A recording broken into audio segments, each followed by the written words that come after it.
Halo teman-teman, aku buka email dulu ya dari kaifagifari@gmail.com. Namanya Keifi. Langsung aja aku bacain cerita dari Keifi ya. Let's go. Namaku Keifi. Aku sekolah di MTS Negeri kelas 8. Kejadiannya tepat saat bulan Ramadan dan sekolahku mengadakan pesantren kilat selama 7 hari, mulai hari Kamis sore sampai dengan Rabu pagi. Kebetulan malam itu adalah malam Jumat Kliwon.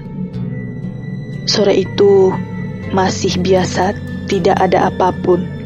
Tapi saat menjelang malam, suasananya terasa mencengkam. Malam itu semua tidur sekitar jam 10 malam karena kami tarawih dan tadarus bersama di sekolah. Setelah tadarus, semuanya harus tidur. Tapi tiba-tiba aku terbangun tengah malam karena ingin buang air kecil. Aku membangunkan temanku yang bernama Rara untuk menemaniku ke toilet karena malam yang larut dan toilet berada di belakang pojok sekolah. Aku dan Rara pun bergegas menuju toilet. Saat itu keadaanku sangat mengantuk dan mataku tidak dapat melihat dengan jelas. Saat aku sudah di dalam toilet, dari luar aku mendengar suara nyanyian kidung dan diiringi dengan gamelan.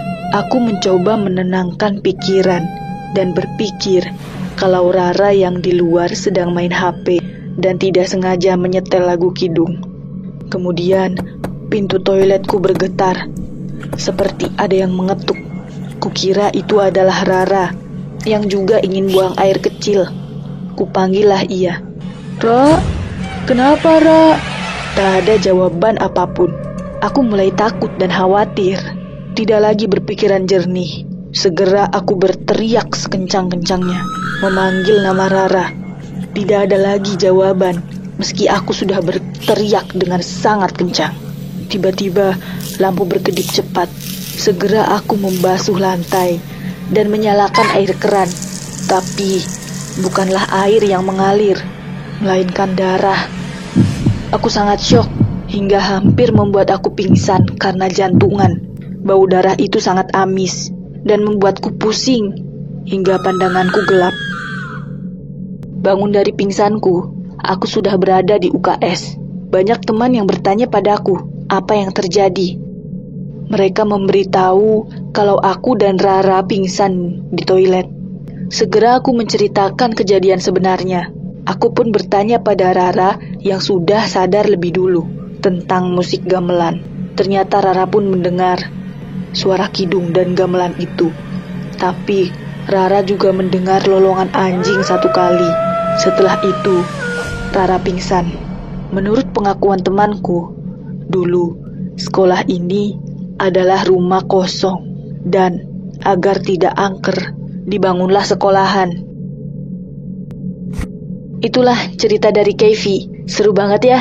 Tukeran deh Keifi. Aku mau lihat hantu. Thanks udah kirim email ke aku. Sekian dulu ya guys. Sampai jumpa lagi. Bye. Hai guys. Coba aku buka email ya. Ini dari Nuril Alifah 0385@gmail.com. Aku jadi penasaran isi ceritanya apa. Langsung aja aku baca ya. Let's go. Aku selalu ingin tahu tentang makhluk halus dan hal-hal gaib karena aku penasaran. Pada suatu hari, saat sekolah mengadakan bersami, pada malam itu diadakan acara jerit malam. Tidak sengaja, aku melihat perempuan dengan wajah yang menyeramkan. Tampak matanya penuh darah yang mengalir. Saat itu, aku melihat perempuan itu dari arah makam di perempatan sekolahku. Kemudian, saat tiba waktunya absen, ada 3 siswa yang hilang. Pak Guru pun memerintahkan aku dan Pak Satpam untuk mencari ketiga siswa yang hilang tersebut. Sampai aku dan Pak Satpam masuk ke hutan belakang sekolah. Kemudian, Pak Guru pun mendapat info bahwa ketiga siswa itu sedang sakit dan terbaring tak sadarkan diri. Dibawalah pulang mereka. Padahal aku melihat mereka sebelumnya dalam keadaan pucat sambil melihat perempuan yang berdarah tadi. Malam itu, saat tidur di dalam tenda, aku bermimpi perempuan berdarah itu mendatangiku. Dia bilang, ketiga siswa tersebut telah bermain jalangkung dengan sembarangan atau tidak sesuai dengan peraturan permainan. Saat ketiga siswa selesai bermain, mereka membuang boneka jalangkung di pohon. Tak hanya itu, sebelum dibuang, mereka membakar boneka jalangkung. Kelakuan ketiga siswa membuat penghuni di sana marah. Setelah perempuan itu bercerita padaku, datang ketiga siswa yang ternyata terjebak di dimensi perempuan menyeramkan itu. Aku dijebak mereka, tapi untungnya aku bisa terbangun. Setelah aku terbangun, aku melihat ada sosok genderuwo yang sangat besar dan tenda yang tadinya terang sekejap menjadi gelap. Genderuwo berkata, ketiga siswa menebang pohon tempatnya bersemayam. Penebangan pohon tempat dibuangnya jalangkung. Genderuwo itu marah sambil membawa ketiga siswa tersebut. Tidak lain, aku saat ini sedang di dimensi mereka.